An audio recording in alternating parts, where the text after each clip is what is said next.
నమస్తే welcome to Dhoota media special focus. ఏపీలో ఎన్నికల సమయం సమీపిస్తున్న వేళ కాపు నేత మాజీ మంత్రి ముద్రగడ పద్మనాభం తీసుకోబోయే స్టాండ్ పై సర్వత్రా చర్చ జరుగుతోంది. కొత్త ఏడాది మొదటి రోజు ముద్రగడ చేసిన హడావుడిని చూసి పొలిటికల్ ఇన్నింగ్స్ వీర లెవెల్లో ఉంటుందని అంతా అనుకున్నారు. దానికి తగ్గట్లుగానే ముద్రగడ కిర్లంపూడిలోని తన నివాసంలో ఆత్మీయ సమావేశం పెట్టి పొలిటికల్ రీఎంట్రీ ఇవ్వనున్నట్టు భారీ హింట్ ఇచ్చారు. కానీ ఇవాల్టికి కూడా ముద్రగడ మౌనం వీడలేదు. పలానా పార్టీలో చేరుతానని చెప్పలేదు. కాపు రాజకీయాలను విశేషంగా శాసించగల నేత కావడంతో అతను ఏ పార్టీ కండువా కప్పుకుంటారోనని సర్వత్రా ఆసక్తి నెలకొంది.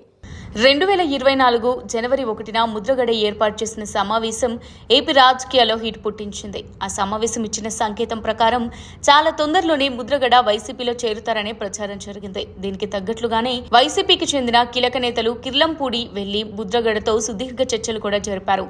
అయితే దానికంటే ముందు జనసేన వారాహి యాత్ర వేళ ముద్రగడ పవన్ మీద ఘాటు విమర్శలు చేస్తూ లేఖలు రాశారు. దీంతో ముద్రగడ దారి వైసీపీలోకే అని అనుకున్నారంతా. కానీ వైసీపీలో తాను చేరుతున్నట్టు ముద్రగడ ఇంతవరకు ప్రకటించలేదు. ఇంతలో ముద్రగడ గురించి మరో వార్త ప్రచారంలోకి వచ్చింది. ఆయన జనసేనలో చేరుతారనే వార్త ట్రెండింగ్ లో నిలిచింది. సంక్రాంతి పండుగ తర్వాత ముద్రగడ కీలక నిర్ణయం తీసుకుంటారని జనసేన నేతలకు ముద్రగడ తన అభిప్రాయాలు చెప్పి వారి ద్వారా పవన్ కి తెలియజేశారని గుసగుసలు వినిపించాయి.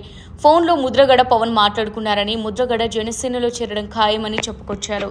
పండుగ తర్వాత ఒక మంచి రోజు చూసుకుని ముద్రగడ ఇంటికి పవన్ వెళ్తారని ప్రచారం సాగింది. జనవరి నెల గడిచిపోయి ఫిబ్రవరి మొదటి వారం కూడా పూర్తి అవుతోంది. కానీ పవన్ నుంచి ఆ ఊసు లేదు, ఆ న్యూస్ లేదు. మరోవైపు టీడీపీ జనసేన మధ్య సీట్ల సర్దుబాటు కూడా కొలికి వచ్చేలా కనిపిస్తోంది. ఫిబ్రవరి 8వ తేదీన అధికారికంగా సీట్ల పంపకంపై ప్రకటన వెలువడనుంది. ఇప్పటికీ కాపు నేత ముద్రగడ పద్మనాభం ఇంకా మౌనంగానే ఉన్నారు. వాస్తవానికి తన కుమారుడు, తన సహచరులు ఒకరిద్దరితో 2024 ఎన్నికల్లో పోటీ చేయాలని నిర్ణయించుకున్నారట ముద్రగడ. అధికార పార్టీ వైసీపీలో సీట్ల దగ్గర అవగాహన కుదరకపోవడంతో జనసేనలోకి వెళ్లాలని నిర్ణయించుకున్నారట. కానీ జనసేన కూడా అతనికి రూట్ క్లియర్ చేయలేదు. దీంతో ముద్రగడను సైనికులు తమ వైపు తిప్పుకుంటారా, లేదా ఈసారికి కాపు నేత సేవలను పక్కన పెడతారా అనేది మాత్రం సస్పెన్స్ గా మారింది.